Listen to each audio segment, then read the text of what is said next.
아멘. 함께 신앙 고백하도록 하겠습니다.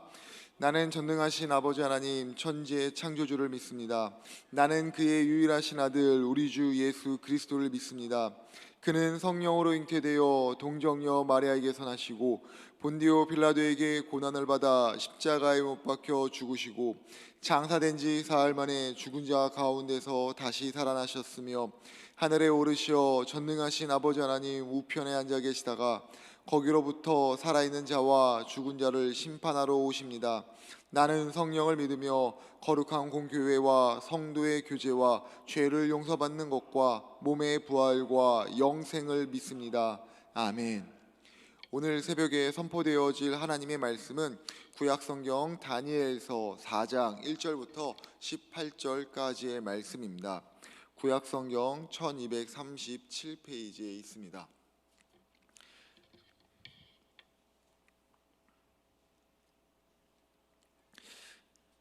다니엘서 4장 1절부터 18절까지의 말씀을 우리 함께 한 절씩 교독하도록 하겠습니다.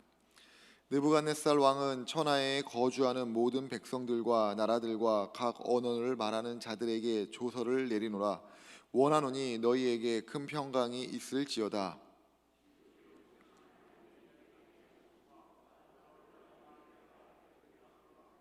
참으로 크도다 그의 이적이요 참으로 능하도다 그의 놀라운 일이요 그의 나라는 영원한 나라요 그의 통치는 대대에 이르리로다. 나도 무건네살이 내 집에 편히 있으며 내 궁에서 평화되 한 꿈을 꾸고 그로 말미암아 두려워하였으니 곧 내 침상에서 생각하는 것과 머릿속으로 받은 환상으로 말미암아 번민하였노라. 이러므로 내가 명령을 내려 바벨론의 모든 지인을 내 앞에 불러다가 그 꿈을 내게 해석하고 그때의 박수와 술객과 갈대아의 술사와 점쟁이들이 들어왔으므로 내가 그 꿈을 그들에게 말하였으나 그들이 그 해석을 내게 알려주지 못하였느니라. 다니엘이 내 앞에 걸어가니 그는 시다가 벨드사사라 이름한 채 그 안에 거룩한 내가 그 꿈을 말하여 박수장 벨드사사라 내 안에 거룩한 신들의 영이 있은즉 어떤 은밀한 것이라도 내게는 어려운 것이 없는 줄 내가 아노니 내 꿈에 본 환상의 해석을 내게 말하라.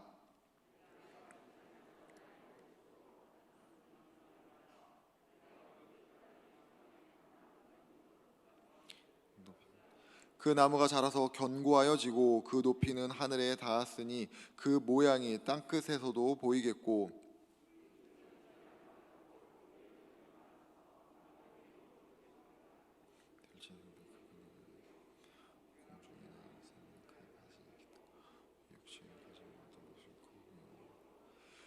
내 침상에서 머릿속으로 받은 환상 가운데 또 본즉 한 순찰자 한 거룩한 자가 하늘에서 내려왔는데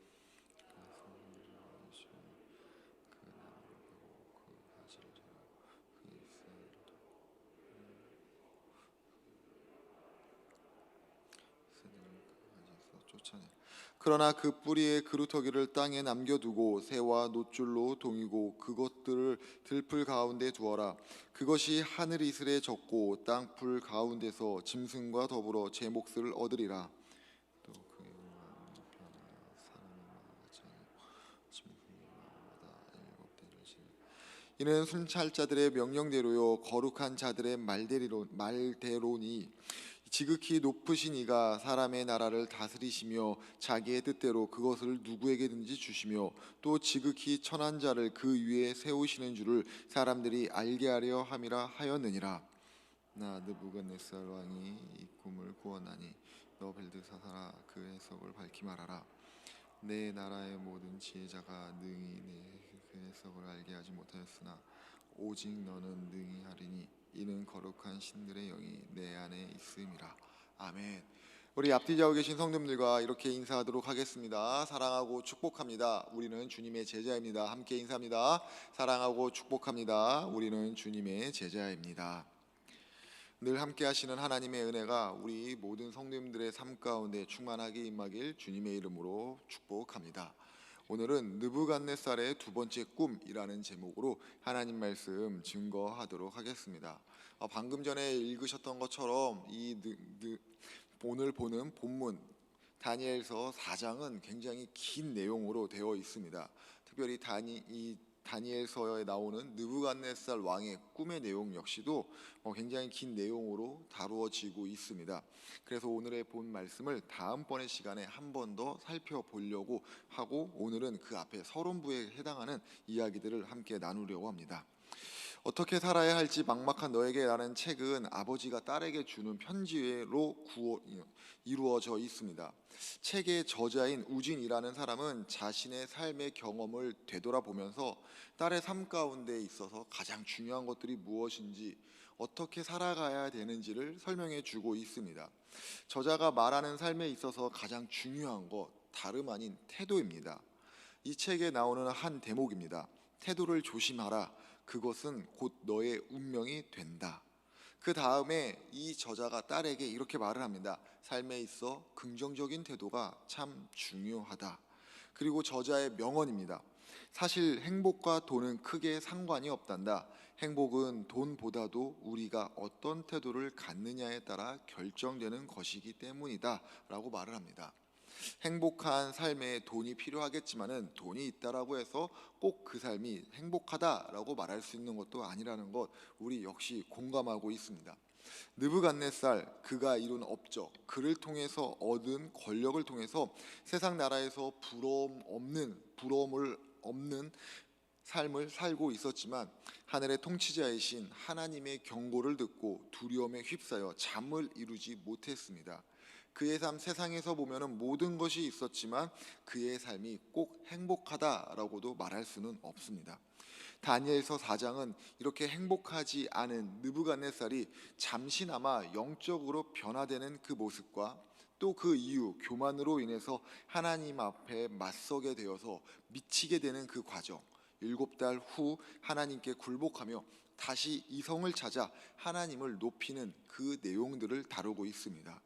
오늘 본문을 통해서 이 느부갓네살이 먼저 경험한 영적인 변화, 그리고 그의 이후의 모습에 대해서 함께 살펴보고자 합니다. 느부갓네살은 다니엘의 세 친구가 풀무불에서 나온 다음에 자신의 이름으로 전국에 조서를 내립니다. 1절부터 3절의 내용입니다. 느부갓네살 왕은 천하에 거주하는 모든 백성들과 나라들과 각 언어를 말하는 자들에게 조서를 내리노라. 원하노니 너희에게 큰 평강이 있을지어다. 지극히 높으신 하나님이 내게 행하신 이적과 놀라운 일을 내가 알기를 즐겨하노라. 참으로 크도다 그의 이적이요, 참으로 능하도다 그의 놀라운 일이요, 그의 나라는 영원한 나라요, 그의 통치는 대대에 이르리로다. 아멘. 느부갓네살은 지금 바벨론의 모든 사람들한테 조서를 내리고 있습니다. 느부갓네살이 내린 조서에는 하나님을 찬양하는 내용으로 가득 차 있습니다. 그는 하나님만이 역사의 주관자가 되시고 세계를 통치하고 계신다는 것을 알리기 위해서 이 조서를 내린다라고 밝히고 있습니다. 참 놀라운 일입니다. 느부갓네살 왕, 계속해서 살펴보겠지만은 대단한 업적을 이룬 제국의 절대 주권자입니다. 또한 자신을 신으로 생각해서 자신이 세운 금신상, 곧 자신에게 절을 하라고 선포했고, 절을 하지 않으면 죽이겠다라고 말했던 사람입니다. 하나님을 잠시 인정하는 것 같았지만 다시 하나님을 인정하지 않고 하나님 앞에 대적하는 행동을 했던 사람입니다. 그런 그가 지금 하나님을 인정하는 것도 모자라 모든 나라의 백성들한테 조서를 내려 하나님의 위대함을 선포하는 동시에 하나님을 만난 것을 간증하고 있는 겁니다. 이 느부갓네살이라는 사람과 본문의 내용을 보면은 지금과 같이 하나님을 인정하고 간증하는 것, 분명히 굉장히 신기한 일처럼 우리에게 다가오지만, 하나님을 만나 삶이 변화된 믿음의 사람들한테는 지금 이 내용은 그렇게 신기한 것이 아닙니다. 오히려 너무너무나도 상식적이고 당연한 일입니다. 느부갓네살이 하나님을 인정하고 하나님을 간증했다라는 것, 이것이 의미하는 것 무엇이겠습니까? 하나님을 만난 사람, 하나님의 은혜를 경험한 사람, 나아가 하나님과 동행하는 사람은 하나님을 말하지 않고 살아갈 수 없다라는 것이죠. 우리 성도님들이 사랑하는 찬양 중에 예수가 좋다고 라는 찬양은 많은 사람들 참된 진리를 모른 채 주님 곁을 떠나갔지만 이라고 시작을 합니다. 그러나 그 다음 소절부터 이 찬양의 내용은 반전을 이룹니다. 내가 만난 주님은 참 사랑이었고 진리이고 소망이었어. 이 하나님을 만난 사람, 예수님의 십자가 은혜를 경험한 사람들은 누구나 다 쉽게 고백할 수 있는 내용입니다. 그런데 찬양의 고백은 여기서 끝나지 않고 다음과 같은 선포로 이어집니다. 난 예수가 좋다오. 난 예수가 좋다오. 주를 사랑한다던 베드로 고백처럼 난 예수를 사랑한다오. 예수님을 만난 사람들의 놀라움과 감격을 가지고 있는 힘을 다해서 예수님과 예수님을 사랑하는 그 마음을 선포하는 것으로 이 찬양은 끝납니다. 그런데 안타까운 것은 이와 같이 예수님을 만나 찬양의 고백과 같이 예수님을 높이고 예수님을 자랑하는 것이 우리의 삶 가운데는 많이 없다는 것이죠.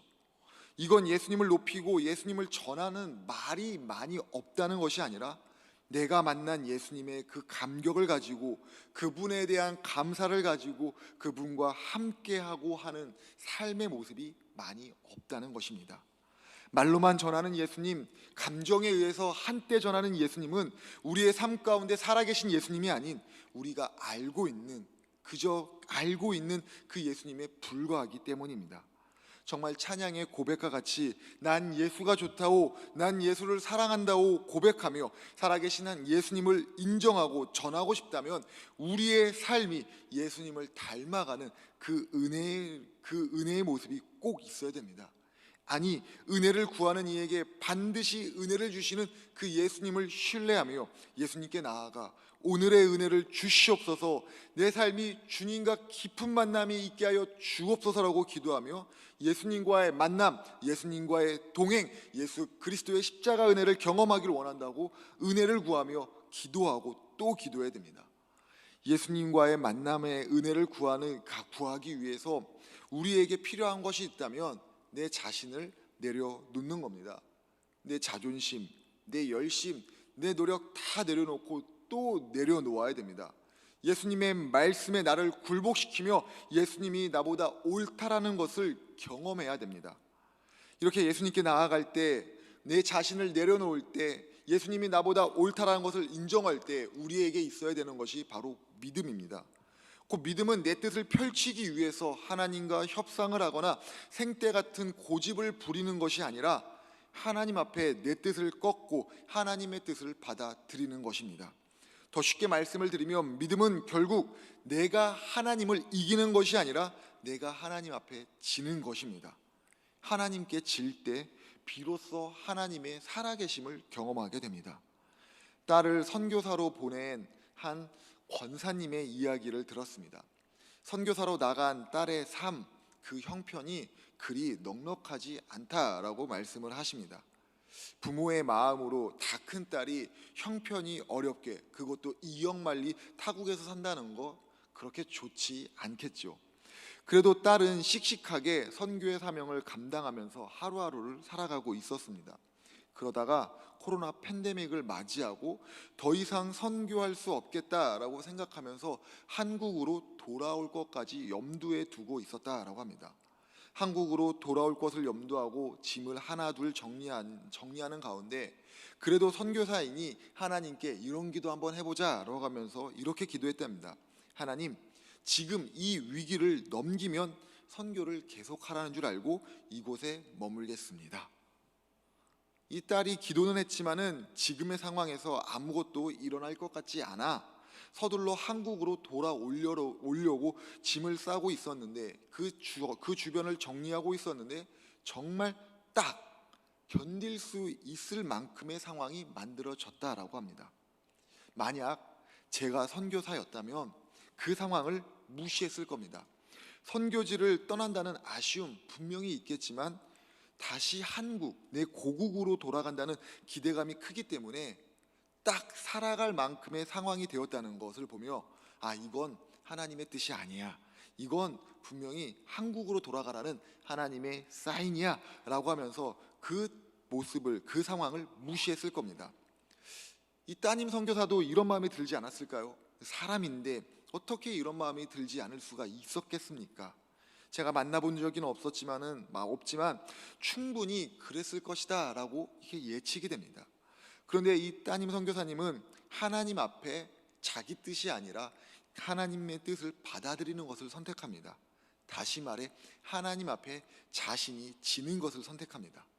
살아가기에, 가족과 그 자녀들과 살아가기에 턱없이 부족한 상황이 만들어졌고, 앞으로 선교를 계속 할 수 있을지 없을지 판단이 되지 않는 상황이었지만, 살아계시는 하나님 앞에 나보다 옳은, 나보다 큰 계획을 가지고 계신 하나님 앞에 자신의 뜻을 꺾은 것입니다.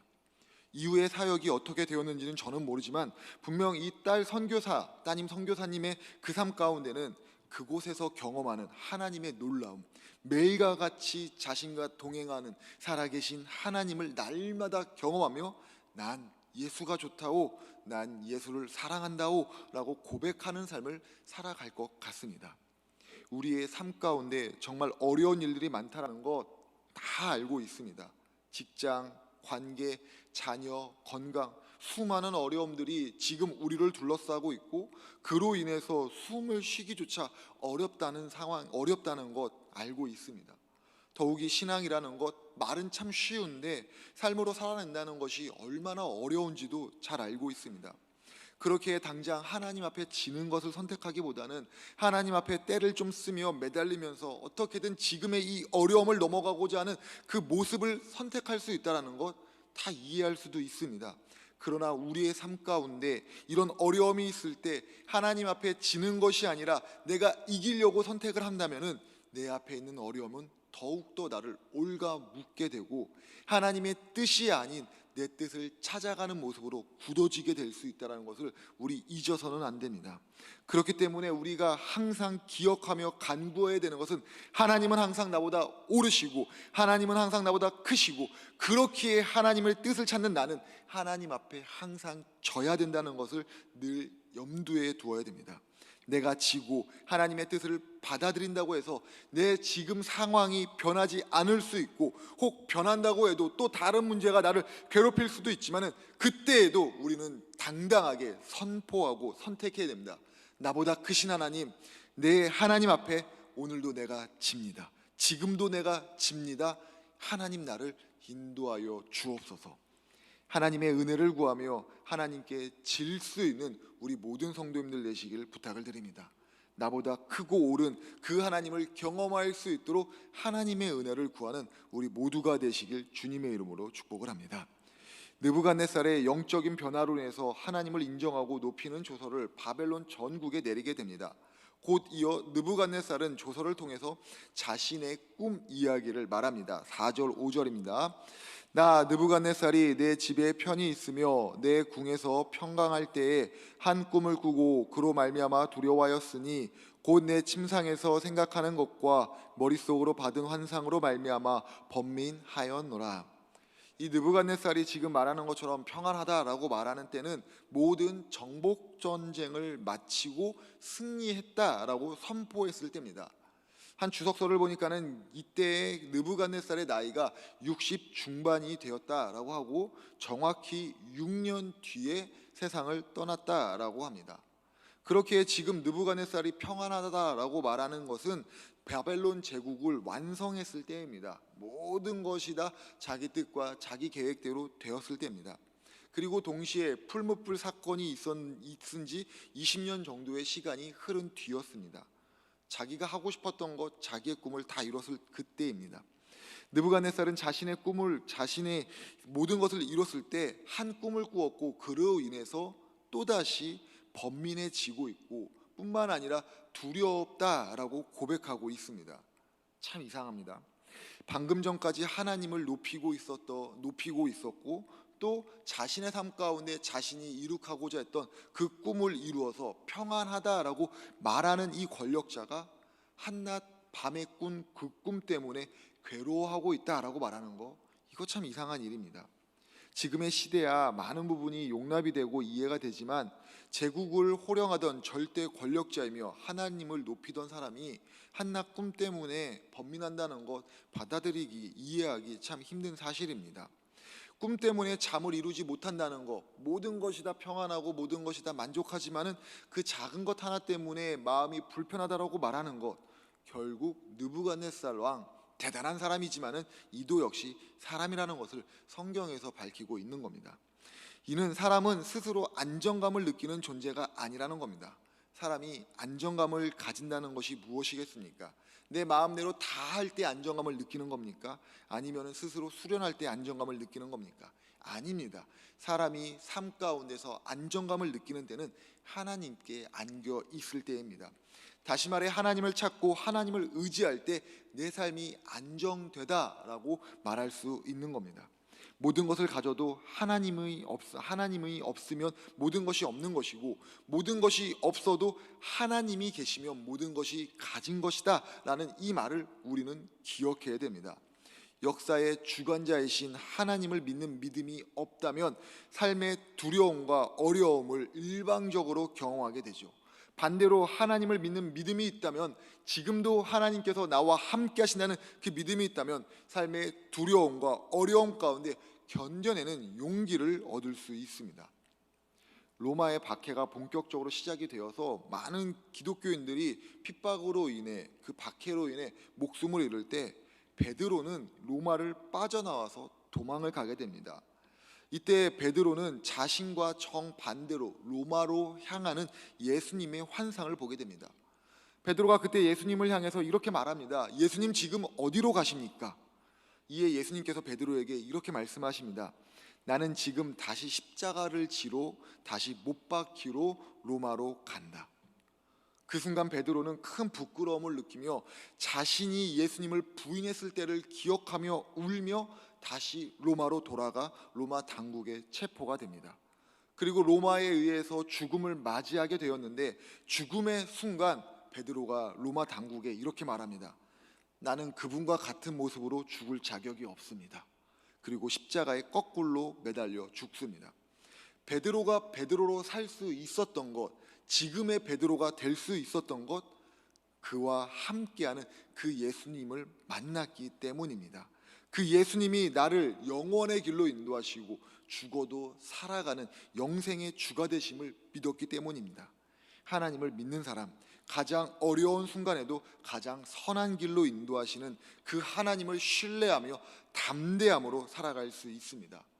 우리 사랑하는 성도님들의 삶 가운데 걱정되시는 일들로 밤잠을 설치는 일들로 오늘도 이 새벽을 나오셨습니까? 평안하고 싶지만은, 평안할 때이지만은 평안하지 못하기 때문에, 두려움 때문에 이 자리에 나오셨습니까? 그렇다면 우리 이 시간 하나님 앞에 이렇게 기도했으면 좋겠습니다. 하나님을 온전히 바라보는 믿음을 허락하여 주시옵소서. 하나님의 살아계심을 경험하는 그 신뢰를 누리는 이 새벽이 되게 하여 주옵소서. 나의 염려와 걱정으로 밤잠을 설치고 베개를 눈물로 적시는 것이 아니라 하나님의 살아계심으로, 하나님의 능력으로, 평안함으로 살아가는 우리 오늘 하루가 되게 하여 주옵소서. 이 믿음의 평안함으로 하나님 앞에 나아가는 우리 모두가 되기를 주님의 이름으로 축복합니다.